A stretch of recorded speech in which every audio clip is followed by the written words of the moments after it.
difficile de la construction était le piédestal, bien que le statut soit destiné à être un cadeau. L'ambassadeur des États-Unis nous a exhortés à suivre les démons du président Trump. Nous avons accepté échauffement. Nous avons reçu des exigences de taille variable pour le piédestal.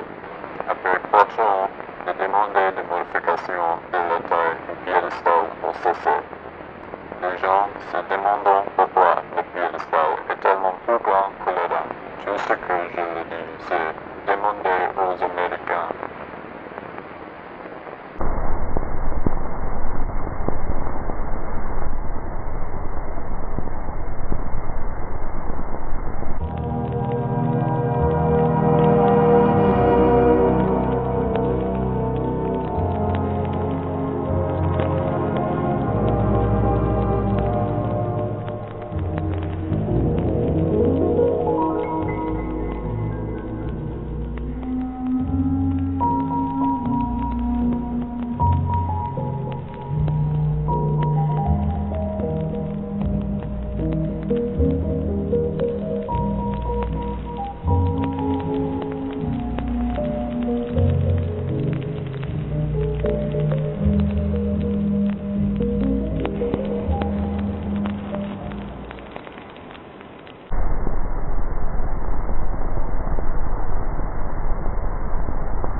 Island era orribile. L'intero posto puzzava di carne, come un mattatoio. C'erano anche uccelli morti ovunque, e mia sorella ne trovò persino uno nel gabinetto. Se già la costa è così, diceva mio padre, immaginate quanto puzzeranno le città. Ricordo di aver sentito altre famiglie dire quasi scherzosamente che volessero tornare a Milano per via dell'odore. La mia famiglia aveva spruzzato profumo e acceso candele per tenere lontano il fetore, ma funzionava solo per un'ora o giù di lì, finché l'aria diventava di nuovo insopportabile. Le serate erano così calde, rimasi per lo più sveglia, anche se il resto della mia famiglia dormiva profondamente. Ricordo che guardavo fuori dalla finestra ogni notte e vedevo file di persone che venivano condotte alla Statua della Libertà dai funzionari.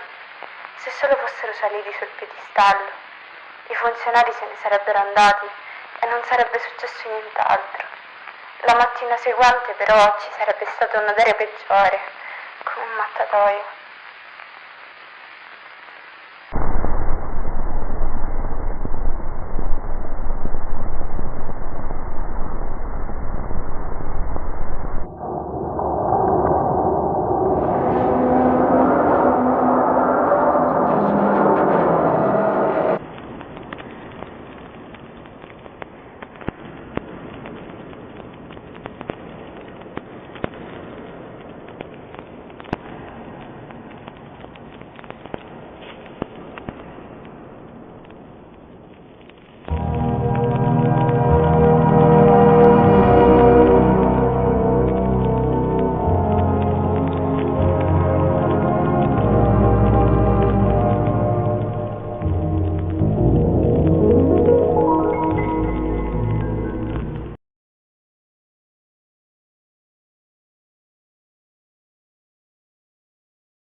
During a program of ABC Evening News, anchor Peter Jennings told viewers to look forward to next week for a special broadcast of national significance.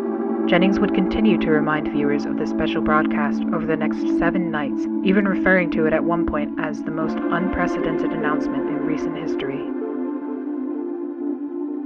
A week after its first mention, Jennings reminded viewers of the special broadcast one last time, asking them to pay attention later that night for an exclusive look at the greatest gift to the American people.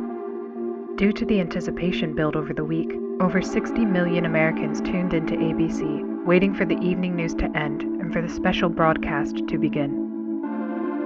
There were countless theories as to what would occur, from the announcement of alien life to the declaration of an all-out nuclear war. Speculation was brewing intensely. Once the evening news program ended, a black screen with a 10-second countdown commenced with the title Dean Democracy.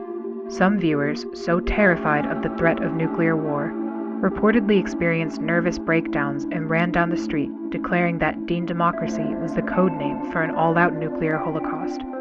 Yet once the countdown ended, all fears were soon replaced with tears of joy and an excitement not seen since the end of World War II.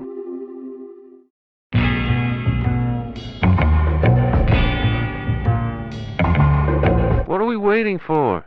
Let's bring them back home. In the seconds following James Dean's presidential announcement, hundreds of thousands of neighborhoods erupted into celebration. Although other candidates had promised to end the Vietnam War, none had so accurately expressed the same anger that they had felt, which Dean had perfectly conveyed in a 15-second broadcast. Due to popular demand, the ABC Evening News was canceled the next night, replaced by a 30-minute loop of James Dean's presidential announcement. The broadcast was watched again by over 38 million Americans, and the parties continued for the rest of the week. Due to repeated assassination attempts on Robert Kennedy, the Democratic Party presidential debates were canceled for the 1968 election season. However, this proved to be no issue for Dean, as polls indicated that he was in the lead for the entirety of 1967 and 1968, despite having had fewer public appearances and rallies than any other candidate. The strength of his campaign relied on the powerful advertisements he directed that would air every Friday evening on ABC. The series of programs would be considered by many as another weekly TV series, and went on to become the highest-rated TV show on television after the conclusion of Star Trek in 1967. Although a presidential debate was eventually scheduled 2 weeks before the election, James Dean instead invited opponent Richard Nixon to a track to race cars on the same night. Although reluctant at first, Nixon eventually agreed and went to spend the entire day with Dean, reportedly even telling the actor, "To hell with it, I'm voting for you. You're already a better president than I'll ever be." This statement, although only a rumor, would spread like wildfire in tabloids and permanently curbed Nixon's chance for victory. On the morning of November 1st, 1968, 4 days before Election Day, anti-Dean groups hijacked radio channels and told civilians they were fed up with James Dean and that television was ruining American youth. After the broadcast, the groups went on to cut hundreds of power lines in the southeast, effectively preventing any of Dean's presidential ads from reaching any household below Tennessee. Dean quickly heard of the incident, and despite the risk of an assassination, flew down to the south and quickly went to work with local electricians to repair the broken power lines. James Dean would be met with a supportive crowd, primarily younger voters who were eager to see a younger face back in the White House. Elderly white conservatives, often the parents of the younger supporters, remained in their houses and occasionally peered through their window blinds to catch a glimpse of the handsome candidate. Although it wasn't known to Dean at the time, hate groups in the South had perpetuated the idea that he was Satan in disguise, and cited his good looks and his love for jazz as being clear signs of the devil.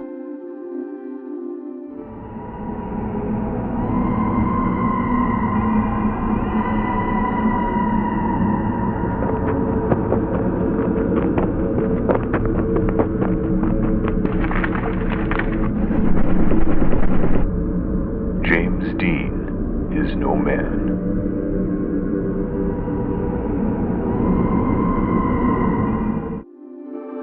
Elderly white conservatives in the Southeast would be the only demographic unfazed by his campaign, yet Dean continued to travel from state to state, repairing power lines for 4 days straight until the very morning of the election.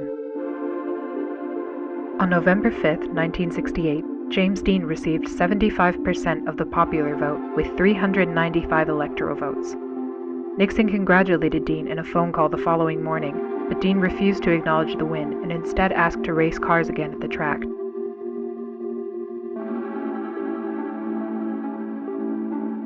On January 20, 1969, James Dean held his inaugural address at the official Capitol Raceway. Although presidents in the past had speeches that were typically around 20 minutes, Dean spoke for less than a minute. I have a speech, and it has the flotsam that you people expect to hear. But that's not fair. No, that's not fair at all. I'm here for all of you. It's only fair that you speak for yourselves. My words shouldn't be louder than yours. So I brought many other guests to speak. They're just people like you and I. In the same time that many other presidents have spoken by themselves, America will speak. Thank you.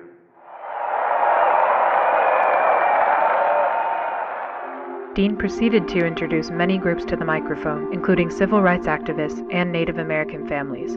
Martin Luther King Jr. would also come forward to speak in his first appearance since an attempt on his life 9 months prior. President Dean would conclude the inauguration with a brief bongo performance and went on to race Richard Nixon at the track. In subsequent presidential inaugurations, those who disagreed with the elected president would instead celebrate Dean Democracy Day and protested by watching Dean's unique take on the address in place of the actual one. In a televised address, President Dean planned to inform Americans of his first 90 days in office. However, 6 seconds into the broadcast, the audio cut out and remained absent for the remainder of the speech. Although anti-Dean groups claimed responsibility and took pride in the sabotage, many civilians claimed that it benefited the president. The silent broadcast highlighted President Dean's sincere facial expressions and lively disposition, as opposed to the stern and stiff personalities of prior administrations. Viewers were proud to see a man in his prime at the most important position in the country. Ironically, President Dean's popularity grew after the technical difficulty, and film director Stanley Kubrick went on to call the broadcast the greatest silent film ever made.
I was a Lincoln Looker for 2 weeks.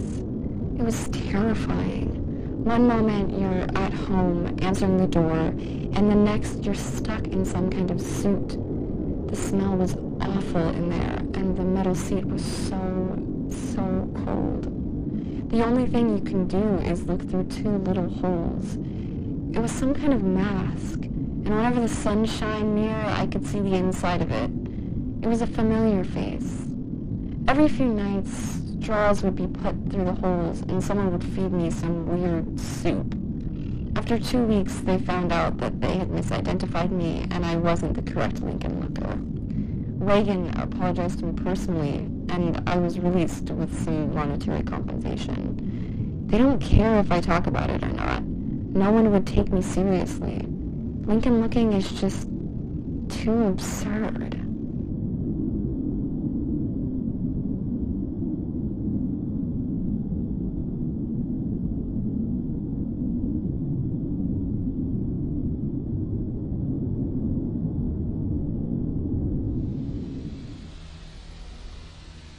There's always that someone that we dislike more than everyone else. Not usually famous or important, but they've done something that's affected us personally. Often you're the only person who remembers this act. But I've been that bad, but memory hurts. Everyone experiences this, and the president is no exception. Except he can do something about it. Every president can choose one person to be a Lincoln Looker. After their alibi is fabricated, the person is abducted from their home, and they stay a Lincoln Looker for as long as the president sits in office. Nobody can question his decision, and it's no trial. You might be surprised, but it's nothing new. It's been a tradition. Lincoln Lookers have been around for a very long time.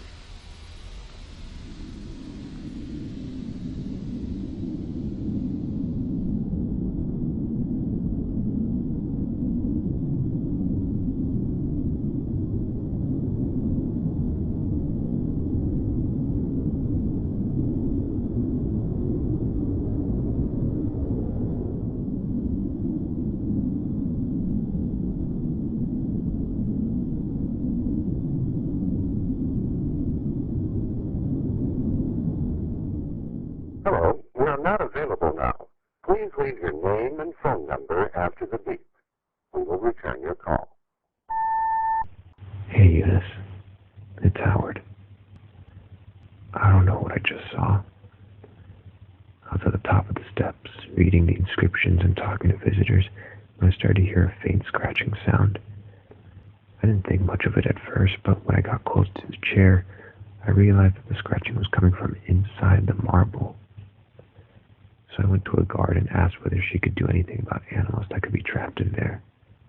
She told me not to worry about it, and that they'd take care of it once there were fewer visitors.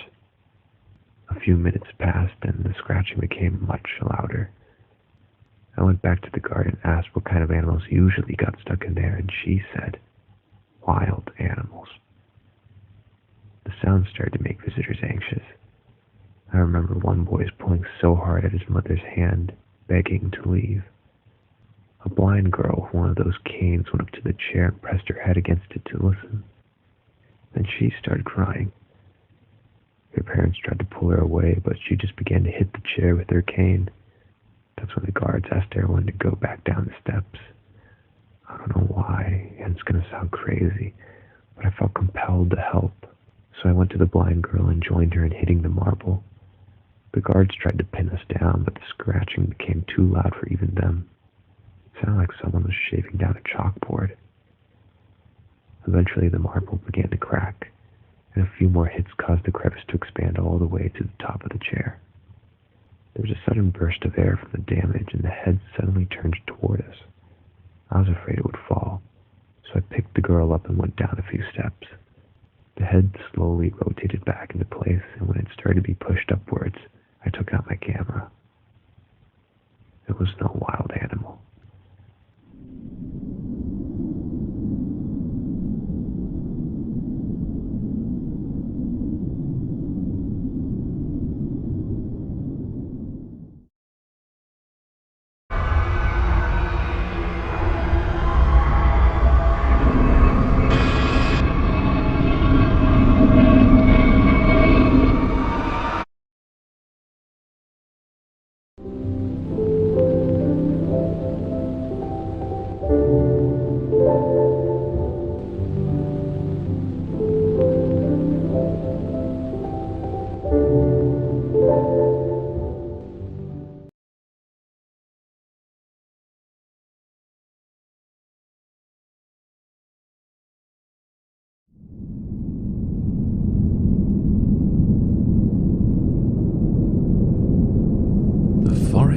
swiftly as the lumberjack swung, except for the special tree, which could not be stung. She missed her friends and the hymns they sung, so she started a tune that broke the man's lung.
An accidental discovery made by two fishermen has sent shockwaves across the nation. Around 4 p.m. on Christmas Eve, Ralph Grassman and Michael Tillman were reeling in the last batch of catfish when something on the ice caught their eye. It looked like a bicorn, one of those hats from way back when, said Grassman, the others of the two who had also organized the trip. Grassman walked down the ice to retrieve the hat. When he pulled back the hat from the ice, he tumbled back in shock at the sight of a human scalp, partially exposed in the ice. Tillman walked over and after a brief discussion with Grassman, agreed to remove the rest of the body from the ice. The effort took several hours, but by 10 p.m. the fishermen were able to pull the entire body from the ice with no further damage. Although both men had presumed that the individual was already dead for some time, Tillman exclaimed in shock when he reportedly saw the individual's eyelid twitch. Grassman suggested to immediately take the body home in an attempt to revive the frozen man.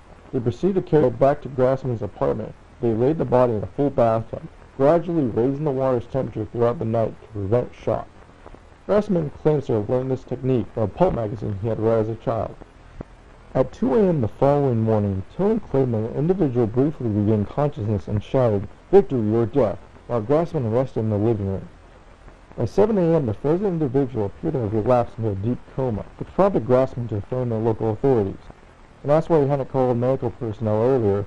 Grassman told reporters that he didn't want to risk the lives of the first responders, who had been driving on slippery roads in the dark.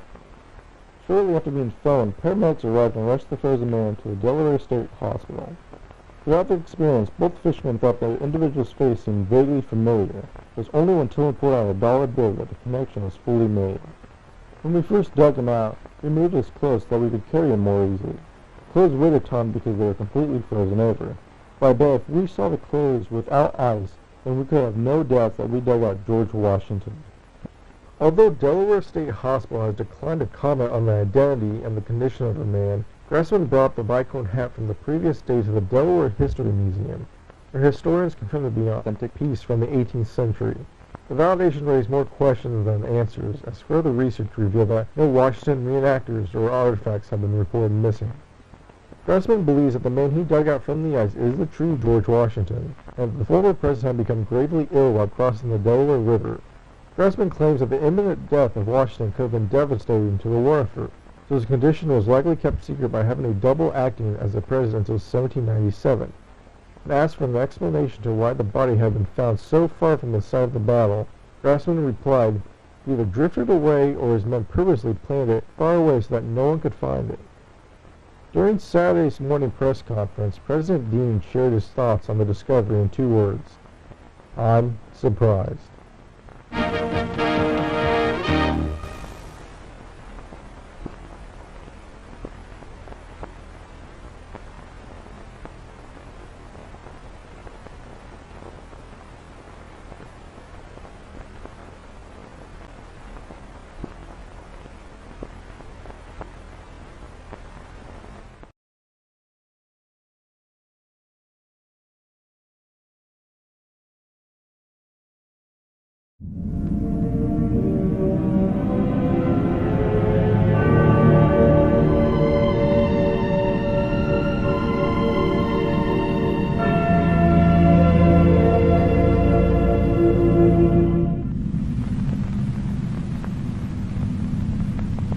During the first winter of the center's construction, the workers set up a Christmas tree just outside the entrance. It was an uncanny sight to see a green fir stand in the middle of what appeared to be a no-man's land. But this tree, humbly ordained with strings of cranberries, buttons, and tin cans, greatly affected me. It demonstrated that even in the darkest of times, the American people will light the beacons of hope. I thought it could be the start of a great and inspiring tradition, so I traveled north to Babylon in search of a Christmas tree for the following year.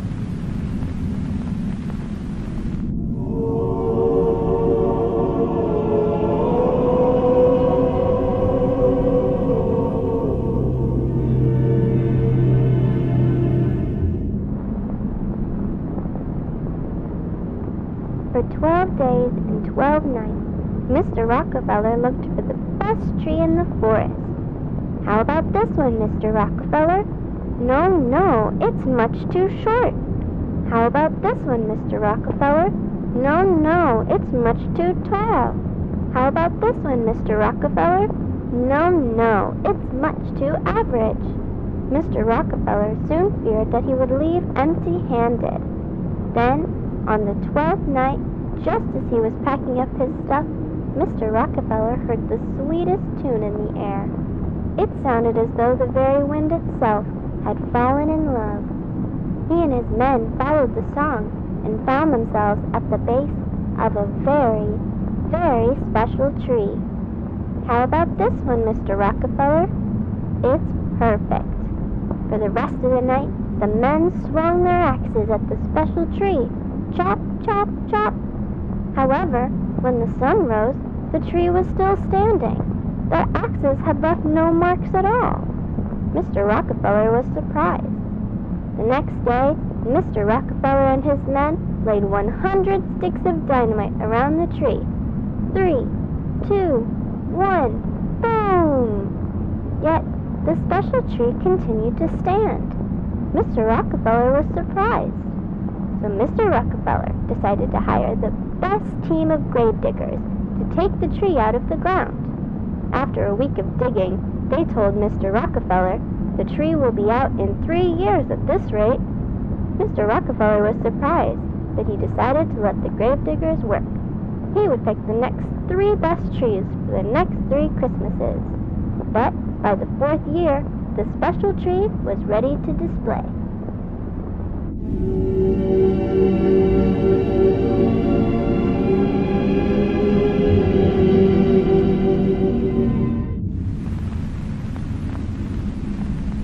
For the last 2 years, I have seldom mentioned the tragedy that occurred at the center.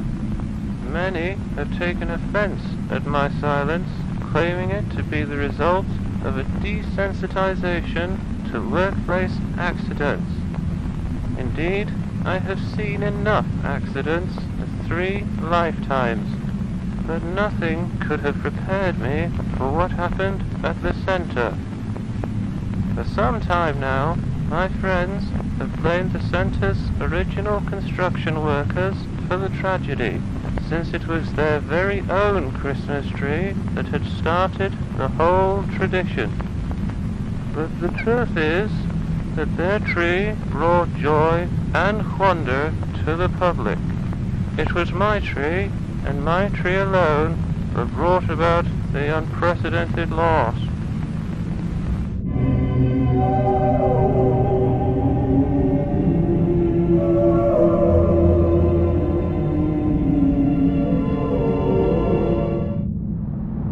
On a cold December morning in Midtown Manhattan, Rockefeller's men slowly raised the special tree. Heave ho! Heave ho! Heave ho! By the afternoon, the special tree stood tall and still. It was unlike any other tree, having no color, branches, or leaves. The mayor of New York, Mr. Guardia, thought that the tree was too bare and asked for branches to be added so that ornaments could be hung. Mr. Rockefeller didn't agree. He thought the tree was perfect, just the way it was. But since Mayor Guardia had been one of his best friends, Mr. Rockefeller told his men to glue some branches on. I, Virginia, watched as the men placed branches on the special tree. I had saved my money for over 9 months to purchase a little star ornament because I wanted to be the very first person to decorate the Rockefeller Christmas tree. It laid in my pocket while I watched, because I planned to hang my ornament as soon as the tree was standing. After the final branch had been added and all the men left, I quickly ran up to the tree. But to my astonishment, the lowest branch of the tree was over twice my height. I jumped as high as I could, but still, the lowest branch was out of my reach. I was very disappointed. I wanted to be the very first person to decorate the tree, but now I had no chance. Unless I called my friends. At once, I became began counting my friends on my fingers. There was Helen, Charles, Elizabeth, Alice, Joseph, Elsie, Orville, Edith, Olive, and Philip. 10 friends that I could ask for help. Then I realized that 10 friends standing on each other's shoulders could put me at the very top of the Christmas tree. My star could be the first and the tallest. Without a second to spare, I ran from door to door asking for help. Knock, knock, knock. Helen, are you there? Knock, knock, knock. Charles, are you there? Knock, knock, knock. Elizabeth, are you there? Eventually, I gathered all 10 of my friends at the bottom of the Rockefeller Christmas tree. I told them my plan, to have them all stand on each other and form a ladder for me to climb to the top. My friends understood my excitement, and they quickly started to climb onto each other's shoulders. Ow! Helen had stepped on Charles' fingers. Ow! Charles had stepped on Elizabeth's fingers. Ow! Elizabeth had stepped on Alice's fingers. After many groans and tumbles, my friends formed a sturdy ladder, and I began to climb. My joy grew with every passing face. Before I knew it, I was at the very top, looking down at the tree. My ladder of friends swayed back and forth, and occasionally felt like it was about to collapse. But I tuned out the movement and focused on the tree. Closer, friends, closer. Then I secured the metal star at the top of the tree. It was perfect. Hooray! Victory! I'm the first! Just then, there was a strange sound. The tree began to shake. Its glued branches fell off all at once, and the entire tree slowly bent backwards. Soon, the very top of it touched the ground, forming a perfect arc. It was like a very strange rainbow. My heart sank as I saw my star gently slide to the ground from the tree's top. Bolts of lightning then shot out from inside the arc of the tree, producing thunderous booms. The lightning scared my friends and me. We all tumbled to the ground and ran in all directions, but the lightning caught up to us. I was blinded by a great white light. I remember when my eyes adjusted, I was in a field of special trees, and I saw... In a flash, I returned to the street where my friends and I had been struck by the lightning. We were all on the ground, being attended to by other people. I had scratched my legs badly, and I could see that my friends were also hurt. I looked up at the Rockefeller buildings, and I thought that they looked a little different.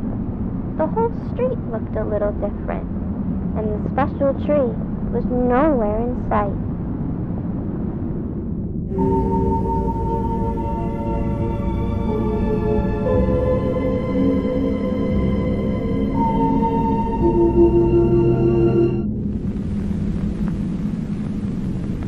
It is only natural for the reader at this point to wonder why the incident has been referred to as a tragedy. There had been no loss of life, and, aside from a few temporary scorch marks on the center, no damage to the surrounding property. I, too, assumed it was a mostly inconsequential event, likely an electrical accident whose effects were exaggerated by the children at the scene. I was grateful that every life involved had been spared. A death at the center would have weighed heavily on my mind for some time. But when I encountered the results of the children's medical examinations, I wished that a death had occurred in place of the unfathomable.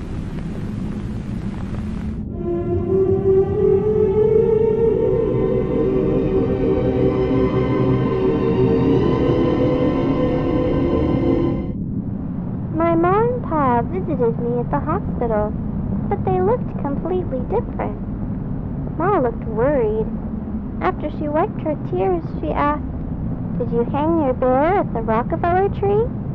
I answered, "It wasn't a bear. I was going to hang a star." To which they asked, "What do you mean?" Pa asked, "Where did you get these clothes?" I answered, "These are my clothes, the ones you helped me put on this morning." To which they asked, "What do you mean?" My ma then asked, "Why are there dots all over your face?" I answered, "Those are my freckles. I've had them since I was little." To which they asked, "What do you mean?" My parents quietly left my bed and talked to my friends' parents. Then they all started to cry and yell. The nurses made them leave, which made me feel better. None of us thought that our real parents had visited, but they all did feel familiar. Orville and Philip were especially shaken. They didn't even share the same last name with their parents. The nurses tried to convince us that those who had visited us were our parents, and that we would come around to properly greet them after we healed, but it was hard to believe. Whenever I looked out the window, I saw that Manhattan looked different from memory. Mr. Rockefeller himself was kind enough to visit us in the hospital. He asked us whether we were okay, and then after some time, he and the nurses began to ask us some very easy questions about American history. With every reply, they would chuckle and shake their heads, until I told Mr. Rockefeller who I thought he was. He chuckled at first, and then became silent, as if the simple fact had deeply affected him. He had asked all my friends a few more questions about himself, and with each answer, he seemed a little more scared. Mr. Rockefeller quietly stood with the nurses for a while, before he wished us a Merry Christmas and left. That evening, the nurses took x-rays of us to make sure we hadn't broken our ribs. Usually, those taking the x-rays are more than happy to show their patients what the pictures looked like. But when I asked to see them, the nurses ignored me. I didn't fall asleep that night. I kept my ear close to the wall to hear what the nurses were saying next door. I heard one sentence over and over. "Everything's backward." I wonder what they meant by that. I never told my friends, because I didn't want to scare them. But I spent the rest of the night with my hand to my chest, wondering if my heart was ever on the right side.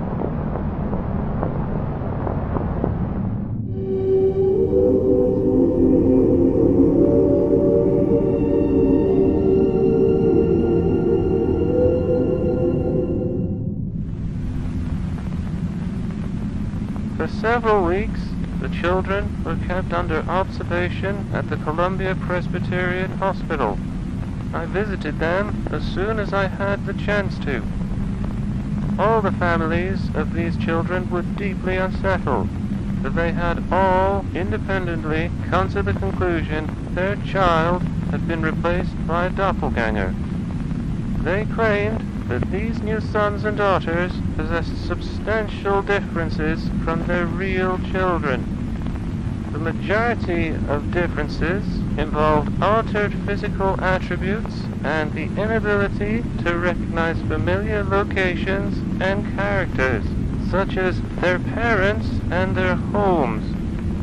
Two boys even claimed to have names different to those that their mothers had given them at birth. But of all the discrepancies, the most bizarre was their faulty recollections of notable persons and events. For instance, each of the affected children claimed that I had become the wealthiest man in America through an oil monopoly. It is common knowledge that I did indeed work at an oil refinery in my youth, but to entirely deny my 2 terms as president and insist instead that I had always been a mere philanthropist struck me as being particularly odd. The families were agonized by the children's behavior. Some continue to search for their real children. I support their endeavors, for I do not believe that the children's afflictions were the result of hysteria. every day, I'd find myself recollecting the day that I had selected the tree. I have since realized the difficulties involved in the removal of it should have repeatedly discouraged me. And had I been discouraged, the families of those children would not be experiencing the anguish that they currently have. Perhaps I never had the opportunity to select another tree. Perhaps I was meant to select that tree regardless of my persistent character. Perhaps we are all trolleys, forced to follow the path of the track to each of our destinations. I take solace in that thought. Or perhaps the tree chose me.